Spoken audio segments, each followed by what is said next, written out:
Hello বন্ধুরা, আমি আজকে রান্না করব চিংড়ি মাছ বরবটি দিয়ে তরকারি। প্রথমে আমি চিংড়ি মাছ ধুয়ে পরিষ্কার করে নিয়েছি, তারপর সবজিগুলো ধুয়ে পরিষ্কার করে নিয়েছি। এবার কড়াইতে তেল দিয়ে তেল গরম হলে জিরা ফোড়ন দিব। জিরা ফোড়ন দেওয়ার পর সবগুলো সবজি আমি ঢেলে দিব, দিয়ে আস্তে আস্তে হালকা করে একটু ভেজে নিব।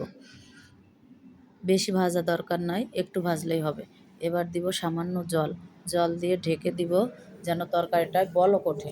বলক ওঠার পর সব বেটে রাখা মশলা দিয়ে দিব, দিয়ে ভেজে রাখা চিংড়ি মাছও দিয়ে দিব, দিয়ে ঢেকে রাখবো। সেদ্ধ হওয়া পর্যন্ত ঢেকে রাখবো। অনেকেরই গ্যাসের সমস্যা আছে, বেশি মশলা খেতে পারে না। আমারও অনেক প্রবলেম হয়, এই জন্য অল্প মশলায় তরকারি রান্না করি। সেদ্ধ হওয়া পর্যন্ত এভাবে ঢেকে ঢেকেই রান্না করতে হবে। যাদের প্রবলেম হয় মশলা খেতে, তারা এভাবে রান্না করে খেয়ে দেখতে পারেন, অনেক মজার। তরকারি ঝোল শুকানো পর্যন্ত অপেক্ষা করব। এই যে এবার লবণ দেখবেন, লবণ ঠিকঠাক হইলে তৈরি হয়ে গেল আমাদের মজাদার চিংড়ি মাছ লাউ দিয়ে বরবটির তরকারি। ধন্যবাদ সবাইকে।